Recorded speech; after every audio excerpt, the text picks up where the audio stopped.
주님의 은혜로 거듭나고 성령의 충만함을 입었다고 해서 나 혼자 사는 것이 아닙니다. 나 혼자 생활하는 것이 아닙니다. 사람들과 어울려 관계를 이루며 살아가는 것이 우리의 인생이고, 우리들의 신앙생활 역시 관계를 통해서 함께 이루어가는 것입니다. 그래서 우리들의 신앙생활의 승리라고 하는 것을 또 다른 말로 표현한다면 결국은 관계의 승리를 말하는 것입니다. 그런데 우리들이 몸을 부대끼며 살아가다 보면 좋은 이웃들도 만나게 되지만 때로는 매우 까다롭고, 그리고 가까이 하기에는 너무 먼 당신과 같은 그런 이웃들도 만나게 되죠. 사실 좋은 이웃들을 만나서 좋은 관계 속에 살아간다는 것이야 무엇이 그렇게 어렵겠습니까?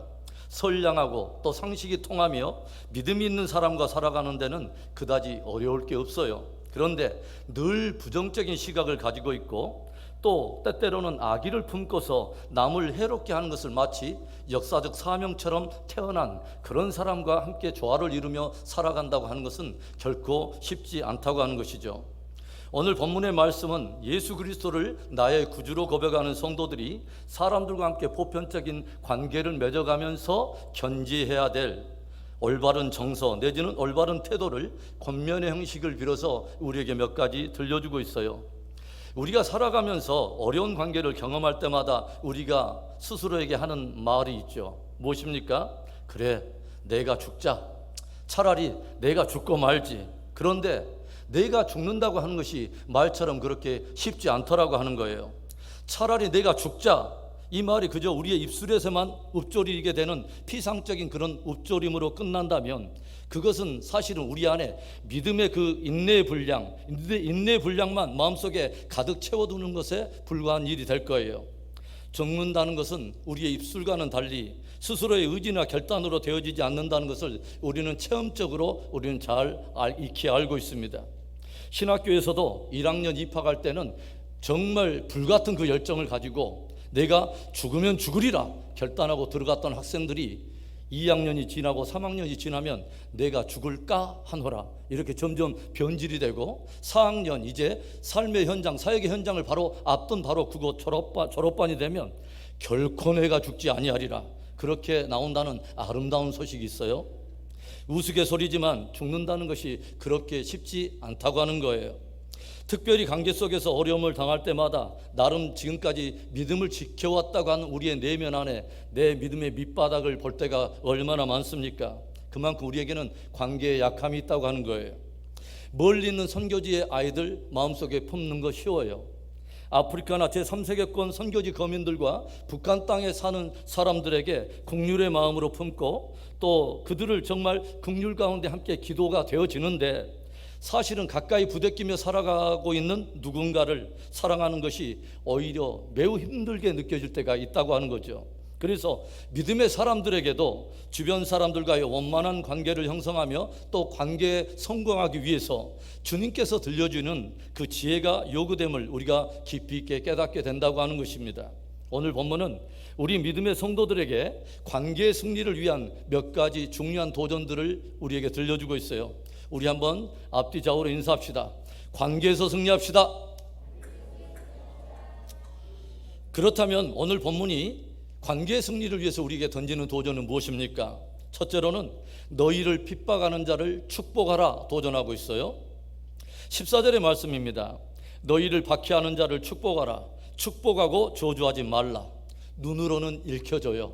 그리고 입술로는 고백되어져요. 그런데 마음에 새기는 데는 너무 어렵고 부담스럽게 다가오는 말씀이죠. 왜냐하면 이 말씀은 우리의 본성과 본능을 매우 거스리는 도전이라고 하는 것이죠. 우리 속담에도 어떤 말씀이 있습니까? 대로 받고 뭘로 줘요? 말로 준다. 대로 받고 말로 준다. 오래전에 북한의 한 고위 당국자가 서울을 불바다로 만들어 버리겠다라고 위협하자 그 다음날 우리나라 한 신문에는 한 정치인의 말을 빌어서 서울을 불바다로 만들면 우리는 평양을 피바다로 만들겠다, 이런 글이 대문짝하게 실린 적이 있어요. 이것이 우리의 본능 안에서는 인지상정이요 당연스러운 반응이 된다고 하는 거죠. 구약의 율법은 우리에게 무엇을 들려줍니까? 이에는 이, 눈에는 눈, 동상동해, 당한 만큼 갚아주라는 것이죠. 그런데요, 이에는 이, 그리고 눈에는 눈이라고 하는 이 말씀은 사실은 율법이 정한 최고의 자비를 표현한 말씀이라는 걸 여러분 아십니까? 이에는 이로, 눈에는 눈으로 라고 하는 이 율법의 말씀은 하나님께서 인간의 본능적인 복수의 한계를 정하셨다고 하는 것입니다. 이를 상하게 한 이를 하나만 상하게 하는 것이 아니라 이빨 한 두세 개 정도를 부러뜨려서 진지를 드시는데 다소 불편함을 드리는 것이 우리의 마땅한 도리인 것처럼 우리 안에 일어나는 것이 우리의 자연스러운 복수심이에요. 눈을 다치게 하시는 분은 한 눈이 아니라 양쪽 눈을 밤탱이가 되게 하셔서 앞을 심히 보지 못하도록 눈에 뵈는 것이 없도록 만들어 드리는 것이 당연한 우리의 도리인 것처럼 우리 안에 반응하는 것이 우리의 복수의 본능이라는 거죠. 눈에는 눈, 이에는 이라고 하는 이 율법은 인간이 도를 지나쳐서 육체의 감정을 제어하지 못한 채 과도한 복수로 상해할 것을 염려하여 하나님이 정해놓으신 복수의 최고 한계선이라고 하는 점에서 바로 율법이 베푸는 자비의 한 표현이 된다고 하는 것입니다. 우리나라 속담에 또 어떤 말이 있습니까? 여자가 한을 품으면 5, 6월에도 뭐가 내려요? 서리가 내려요. 그래서 매우 그 여름에 더위를 타시는 분은 5, 6월에도 한을 품고 있는 여인들 가까이 계시면 돼요. 그래서 남자 집사님들은 이 말씀을 가슴속에 깊이 새길 수 있기를 바라요. 삼가 조의를 표하는 바입니다.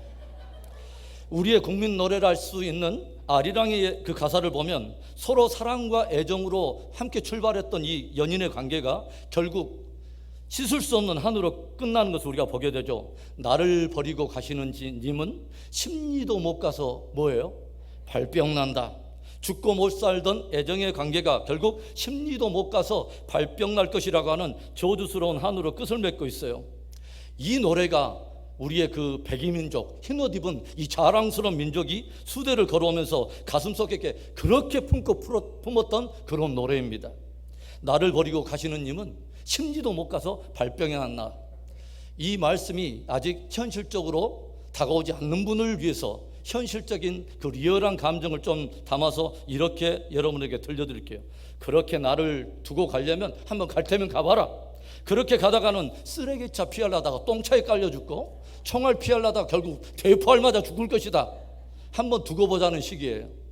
나에게 피해를 준 사람, 나에게 상처를 준 사람에게 저주를 해서라도 그 사람이 넘어지고 실족하기를 바라는 우리의 복수심을 그 대변하고 있다고 하는 거죠. 오늘 본문은 이러한 복수의 본능과 태도에 대해서 정말 복음 안에서 혁명적인 메시지로 도전을 하고 있습니다. 너희를 핍박하는 자를 위해서 축복하라. 주님께서는 믿음을 가진 성도와 또 저와 여러분에게 이 세상의 방법이 아닌 하나님의 방법을 도전하고 있다고 하는 것입니다.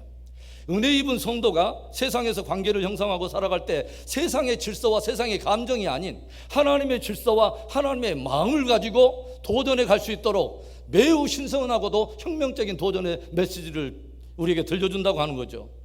원수나 우리를 핍박하는 자를 축복하라고 하는 이 말씀이 우리의 상식과 충돌하고 우리의 본능과 본성에 충돌하지만 적어도 예수 그리스도를 구주로 고백하는 성도들은 마땅히 이런 삶을 살아내야 된다고 하는 것이죠. 그래서 성경은 핍박하는 그런 자들을 축복할 수 있는 힘을 한마디로 무엇에서 근거한다고 우리에게 들려주는 거냐면 믿음 때문이라는 거죠. 믿음. 우리가 어떻게 우리 힘으로 핍박하는 자를 축복할 수 있습니까? 할 수 없어요. 그러나 우리는 적어도 예수 그리스도의 그 은혜로 말미암아 구원받은 하나님의 자녀이기 때문에 우리에게 명령하시는 그 주님의 말씀에 순종하는 양으로 우리가 믿음으로 순종해야 된다고 하는 것입니다. 주의 명령이기에 믿음으로 우리가 축복해야 된다고 하는 것이죠. 복음서에 보면 전도할 때 어느 집에 들어서든 또는 어느 마을에 들어서든 그 집에 평안을 빌고 그 마을을 축복할 것을 주님께서 말씀하고 계세요. 유명한 전도자 무디의 전도 성공 비결이 바로 이것이었다고 해요. 주님의 이 말씀을 믿음으로 순종하여 만나는 사람들마다 축복했다는 거죠. 어린아이를 만나도 축복하고 술 주정뱅이를 만나도 축복하고 깡패를 만나도 주님의 말씀이기에 믿음으로 순종해서 축복을 선포했다는 것입니다. 그런데 참으로 놀라운 것은 무디가 믿음으로 순종하여 축복을 선포한 대로 사람들이 점점 변해가더라고 하는 거예요. 늘 무디는 그런 말을 했다고 합니다. 하나님의 말씀대로 전도하고 하나님의 말씀대로 선포했더니 그것이 부흥의 첩경이 되었다. 라는 말을 들려 고백하고 있더라고 하는 거죠. 하나님께서 당신의 자녀된 성도들에게 주신 최고의 권세 중에 권세가 하나 있다면 우리 입술의 권세입니다. 입술에 힘이 있다고 하는 거죠. 시편에도 보면 그 입술에 하나님의 권능을 두셨다라고 하는 그런 말씀이 기록되어 있죠. 예수님께서도 너희가 땅에서 무엇이든지 매면 하늘에서도 매이고 땅에서도 풀면 하늘에서도 풀리리라 라고 들려주시죠. 교회와 성도들에게 주님께서 주신 최고의 권세가 바로 입술의 권세요, 입술의 힘인 것입니다. 교회와 성도들이 정말 주님의 말씀을 우리가 깊게 믿는다면 주님의 말씀에 대한 순종으로서 우리가 축복을 선포해야 된다고 하는 것이죠. 그리고 우리가 그렇게 축복을 선포할 때에 그 축복이 열매를 맺게 된다고 주님은 들려주시는 것입니다. 마태복음 5장 44절 45절 중반절의 말씀도 우리 한번 보겠습니다. 나는 너희에게 이르노니 너희 원수를 사랑하며 너희를 박해하는 자를 위하여 기도하라. 이같이 한즉 하늘에 계신 너희 아버지의 아들이 되리니. 이 말씀을 보면 주님은 한 걸음 더 나아가서 우리에게 단순히 입으로 축복을 선포할 뿐만 아니라 우리를 핍박하는 바로 그 사람을 위해서 정말 깊이 있게 기도를 해보라고 우리에게 도전을 해요. 갈기갈기 찢어지는 감정을 가지고 있지만, 마음을 가시처럼 찌르는 미움의 감정이 아직도 남아있지만, 주님의 말씀을 신뢰하기 까닭에 이제는 핍박하는 사람을 위해서 믿음의 무릎을 한번 꿇어보라는 것이죠. 늘 비수처럼 날카로운 말을 던지고 상식과 윤리도 통하지 않는, 그래서 무례히 행동하는 그 사람을 위해서 한번 기도해보라는 거예요. 전혀 변하지 않을 것 같은 그 사람을 위해서 보호자 앞에 나아가 주님께 그 모든 주권을 내어드리고 한번 기도해보라는 것입니다. 나를 힘들게 하는 사람, 가슴에 생채기를 남기고서도 여전히 아무 일 없는 것처럼 은근히 웃고 있는 바로 그 사람, 그 사람을 위해서 여러분은 기도해 보신 적이 있으십니까? 아니면 여러분은 이에는 이, 아니면 눈에는 눈이라고 하는 율법의 원리를 따르고 계십니까? 오늘 주님은 단순히 입술로만 평안을 빌고 축복을 비는 차원에서 이제 한 걸음 더 나아가 그 핍박자의 영혼을 위해서 기도하라고 우리에게 강력하게 도전하고 계십니다. 그리고 이같이 한즉 하늘에 계신 너희 아버지의 아들들이 되리라 하는 의미심장한 축복을 우리에게 들려주시고 계십니다. 왜 우리가 기도해야 될까요? 왜 주님께서 우리에게 기도하라고 말씀하십니까? 우리 스스로는 그 사람을 용서하고 품을 수 있는 사랑의 능력이 우리에게서 나오지 않기 때문에 그렇습니다. 1만 달란트 빚진 자가 주인에게 용서함을 받은 후에 이제 몇 데나리온의 빚진 그의 동료의 멱살을 잡고서 법정에 송사하고 있는 장면을 성경이 기록하고 있어요. 참으로 십자가의 은혜를 받은 성도들이 먼저 해야 할 일은 우리의 마음속에서 누군가의 멱살을 잡고 있는 그 손을 기꺼이 놓는 것입니다. 눈에는 눈, 이에는 이라고 하는 율법이 정하는 요구와 원리에서 과감하게 돌아서서 주님의 말씀에 순종하는 것입니다. 너희를 핍박하는 자를 축복하라. 그들을 위해서 기꺼이 기도하라. 여러분 기억하십시오. 저와 여러분은 싸움이나 안갚음을 위해서 부름받은 것이 아니라 주님의 말씀에 순종하도록 부름을 받았습니다. 오늘 본문 말씀 19절과 20절의 말씀을 봅니다. 내 사랑하는 자들아, 너희가 친히 원수를 갚지 말고 하나님의 진노하심에 맡기라. 기록되었으되 원수 갚는 것이 내게 있으니 내가 갚으리라고 주께서 말씀하시니라. 내 원수가 줄이거든 먹이고 목마르거든 마시게 하라. 그리함으로 내가 숯불을 그 머리에 쌓아 놓으리라. 여러분, 이 말씀을 여러분은 어떻게 해석하고 싶으세요? 원수를 축복하는 것이 마치 그의 머리 위에 숯불을 얹어 놓는 것과 같다. 그러니까 우리가 직접적으로 내가 복수하는 것은 아니지만 내가 그 사람을 축복하기만 한다면 하나님께서는 그 핍박하는 자의 머리를 불로 확 그슬려 가지고 내 원을 풀어주신다. 그런 해석일까요? 아마 아닐 거예요. 핍박자가 행한 악에 대해서 오히려 우리가 사랑으로 축복하고 사랑으로 우리가 기도하고 사랑으로 나아갈 때 그 기이한 우리의 반응을 보고서 결국 악인이 마치 숯불을 자기 머리에 얹은 것처럼 스스로 부끄러워한다라고는 해석이 맞을 거예요.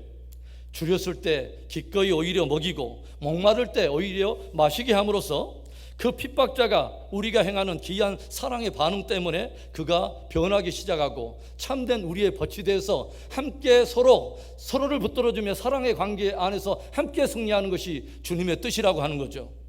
사랑하는 성도 여러분, 우리의 본성과 본능, 우리의 감정이 아니라 주님의 말씀에 믿음으로 순종하여 핍박하는 자들을 위해서 긍휼의 마음으로 축복하고 기도함으로 관계에서 승리하게 되는 저와 여러분 되기를 주의 이름으로 축원합니다. 관계의 승리를 위해서 성경이 우리에게 던지는 도전 두 번째, 즐거워하는 자들과 함께 즐거워하고 우는 자들과 함께 울라라고 도전하고 있습니다. 15절의 말씀 우리 함께 읽어봅니다. 즐거워하는 자들과 함께 즐거워하고 우는 자들과 함께 울라. 한마디로 동고동락하라고 하는 말이죠. 예수를 잘 믿는다고 하는 것, 예수를 믿는 그 사람이 된다고 하는 것은요, 어떤 면에서는 즐거워할 때 함께 웃고 또 슬퍼할 때 함께 우는 사람이 되는 그런 정직한 감정과 정서를 가진 그런 사람이 된다는 그런 말일 거예요. 즐거워해야 할 때 함께 웃지 못하고 슬퍼해야 할 때 함께 울지 못하는 마음, 병든 마음입니다. 여러분에게 한번 물어볼게요. 여러분에게는 즐거워하는 자들과 함께 즐거워하는 것이 어렵습니까? 아니면 우는 자들과 함께 우는 것이 더 어렵습니까? 사실 슬픔을 당한 누군가에게 함께 마음을 동하며 긍휼의 마음을 품고서 함께 우는 것이 오히려 우리 정서 안에는 자연스러운 반응이 될 수 있어요. 소녀 가장이라든가 가난한 영혼 또 병든 사람들을 보면서 함께 긍휼의 마음을 가지고 우는 것은 누구나 가질 수 있는 오히려 자연스러운 그런 반응일 수 있다고 하는 거예요. 그런데요, 남이 잘 될 때 진실로 박수를 치면서 함께 즐거워하는 것이 훨씬 어려운 사람들이 많아요. 사촌이 논을 사면 그날 밤에 집에 와서 타이레놀이라든가 진통제를 찾아야 되신 분들이 굉장히 많습니다. 최초의 살인자였던 가인이 아벨을 죽인 이유가 뭐예요? 바로 시기와 질투 때문에 그랬습니다. 하나님께서 아벨의 제사는 받으시고 가인의 제사를 받지 않으시니까 그게 질투가 나가지고 동생을 돌로 쳐 죽이고 말았어요. 동생의 제사를 하나님께서 받으셨다면 정말 동생의 그 믿음을 더욱더 칭찬해주고 나의 잘못된 제사에 대한 태도와 잘못된 삶의 제사를 고쳤더라면 더 성숙한 모습으로 가인은 더 성숙했을 거예요. 이스라엘의 초대왕 사울이 악신에 사로잡혀서 패가 망신하는 인생을 살다가 결국 자살로 마무리되는 그 인생의 근원적인 죄악이 무엇입니까? 그건 역시 시기와 질투였습니다. 골리앗을 죽이고 돌아오는 다윗을 향해서 오빠 부대가 사울의 죽인 자는 천천히요 다윗의 죽인 자는 만만이로다 하는 그 노랫소리에 맞아, 다윗이 아니었다면 어떻게 이 큰 위기를 우리가 벗어날 수 있었겠는가? 내 수하에 이렇게 용기 있는 청년이 있다니 참으로 나는 복이 있어 라고 우리가 좀 더 이 사울이 함께 웃고 마음을 넓게 쓰면서 격려해 줬다면 사울은 더 훨씬 위대하고 훌륭한 왕으로 쓰임을 받게 되었을 거라고 하는 거예요. 누구 아들이 박사학위를 땄다고 하면 야, 잘됐네, 앞으로 정말 형통한 길이 열리겠다, 함께 즐거워해 주면 될 일을 요즘 박사 아닌 사람이 누가 있어? 박사가 뭐 별거야? 은근히 배를 쥐어짜요. 여기에서 막 지방이 막 나오죠. 누가 예쁘게 화장을 하고 오면 야, 오늘 참 얼굴에서 빛이 나네요, 미스 코리아 나가도 되겠어요.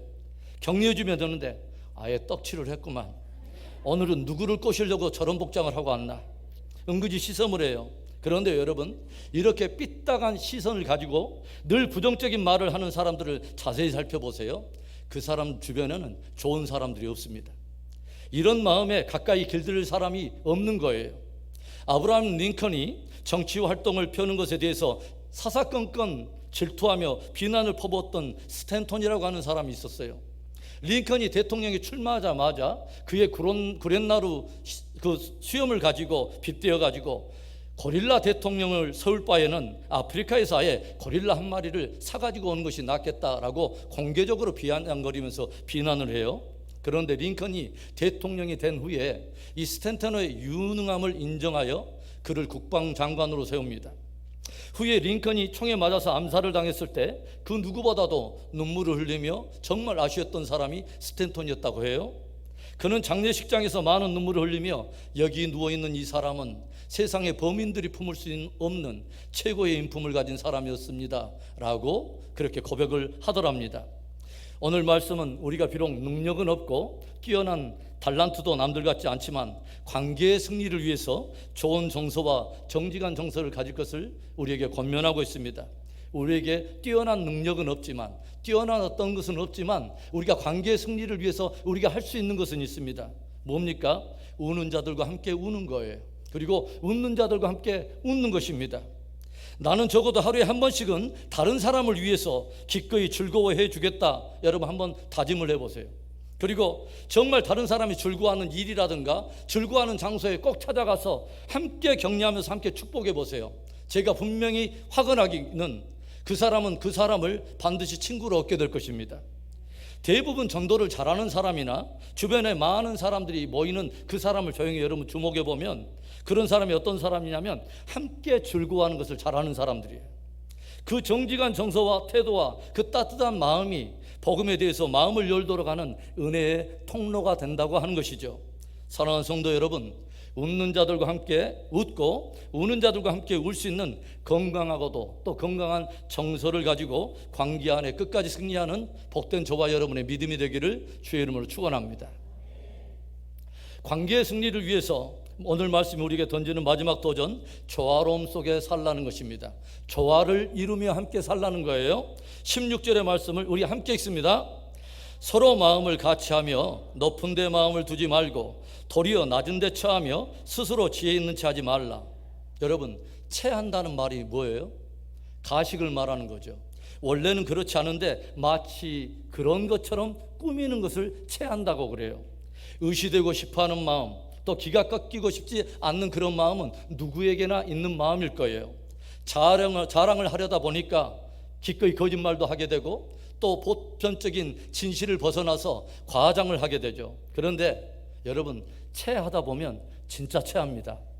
서로 마음을 같이 하라라고 하는 이 본문의 말씀을 NIV 성경으로 딱 그 첫 문장을 보니까 이렇게 기록하고 있어요. Live in harmony. Live in harmony. 조화로움을 쫓아서 조화로움을 이루며 살라고 하는 것이죠. 저희가 미국에서 목회할 때 어떤 장로님의 어린 딸이 우리 집사님들과 함께 모여있는 어른들의 모임에 와가지고 대뜸 이렇게 수수께끼를 내요. 할아버지들이 가장 좋아하는 돈은 무엇일까요? 라고 퀴즈를 내요. 어떤 집사님이 쌈짓돈 하고 말하니까 틀렸어요.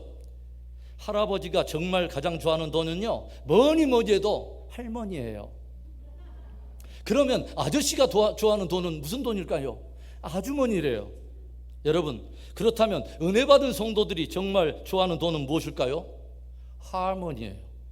여러분, 차를 타더라도 조화를 이루는 하모니카를 탈 수 있기를 바랍니다. 우리가 어떻게 조화를 이룰 수 있을까요? 어떻게 우리는 조화를 이루며 살아갈 수 있을까요? 마음을 낮추면 돼요. 내 마음을 낮추고 겸손하면 함께 조화를 이룰 수가 있어요. 그런데 마음을 높은 데 두면서 스스로 지혜 있는 차면 조화를 깨뜨리게 되고 조화를 이룰 수가 없는 거예요. 자기 주장만 하고 자기의 유익만 구하고 상대방을 뭉개는 그런 자세는 금세 조화를 깨뜨리는 그런 통로가 되죠. 자신을 낮추고 마음을 낮출 때 정말 많은 사람들이 그 마음 안에 깃들일 수 있는 여분이 생긴다고 하는 것입니다. 바닷물이 모든 흘러오는 물을 품을 수 있는 유일한 이유는 가장 낮은 곳에 위치해 있기 때문에 그렇습니다. 사도 바울이 개척했던 교회 가운데 고린도 교회가 있었어요. 그 고린도 교회 안에는 귀한 은사를 가진 사람들이 참으로 많았어요. 그러니까 우리가 성경을 보면 고린도 전후서에는 많은 은사들이 등장하고 은사를 가진 사람들의 이야기가 정말 많이 등장하죠. 그런데 많은 교회들 가운데 가장 많은 문제점을 가지고 있었던 교회 역시 어떤 교회냐면 고린도 교회였습니다. 참으로 아이러니컬하잖아요.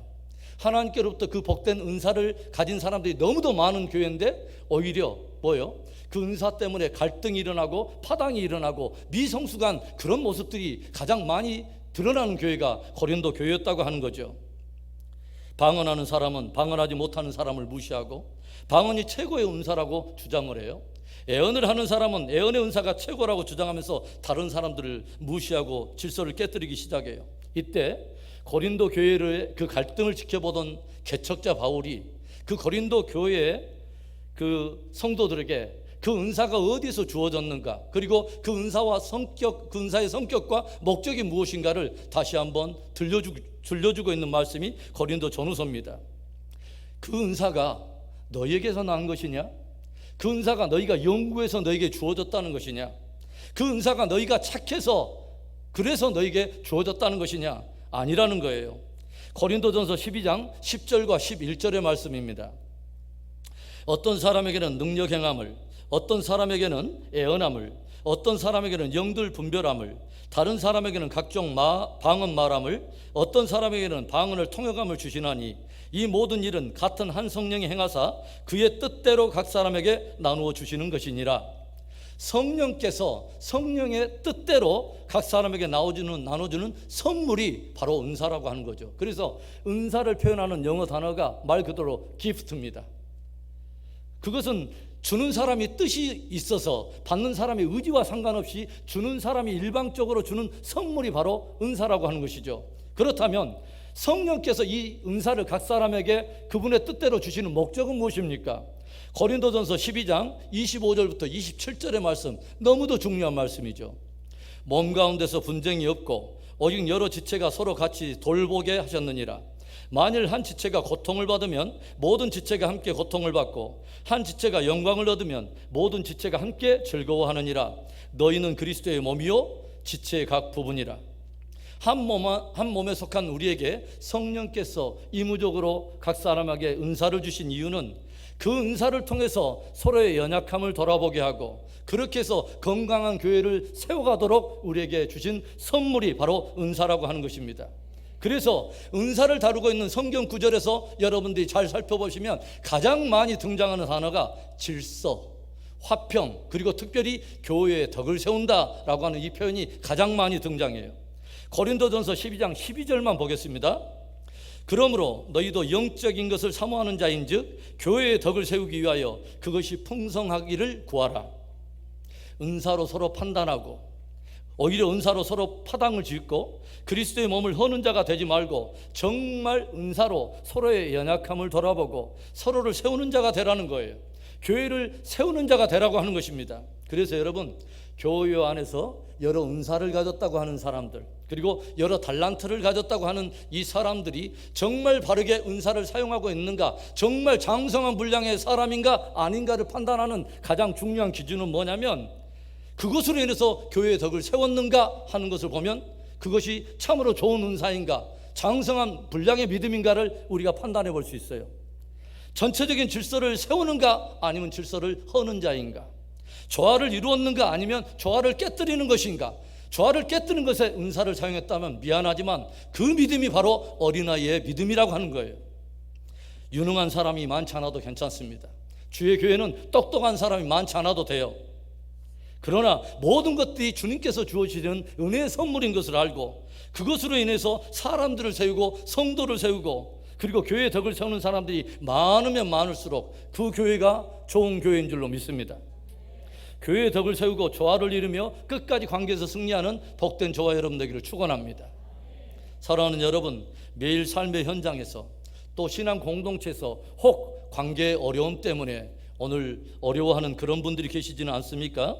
저와 여러분은 적어도 주님을 따르는 주님의 제자들입니다. 주님은 저와 여러분이 관계 안에서 승리하기를 원하고 신앙의 축복을 누리기를 주님은 원하시는 것입니다. 늘 십자가의 빛 아래서 내가 어떤 은혜를 입었는가를 깊이 묵상하고 이제는 감정과 본능과 본성이 아니라 이제는 핍박하는 자를 축복하라, 기도하라 말씀하시는 하나님의 말씀에 순종할 수 있기를 바랍니다. 우는 자들과 함께 울고 웃는 자들과 함께 웃는 아름다운 정서, 정직한 품성을 갖게 되기를 축복합니다. 모든 만남 안에서 같은 마음을 품고 자신을 겸손하게 낮춰서 조화로운 삶을 살게 되기를 다시 한번 주님의 이름을 축원합니다. 오늘 귀한 말씀을 다시 한번 마음에 새기고 관계에서 우리 모두가 끝까지 승리하게 되기를 주님의 이름으로 다시 한번 축원합니다.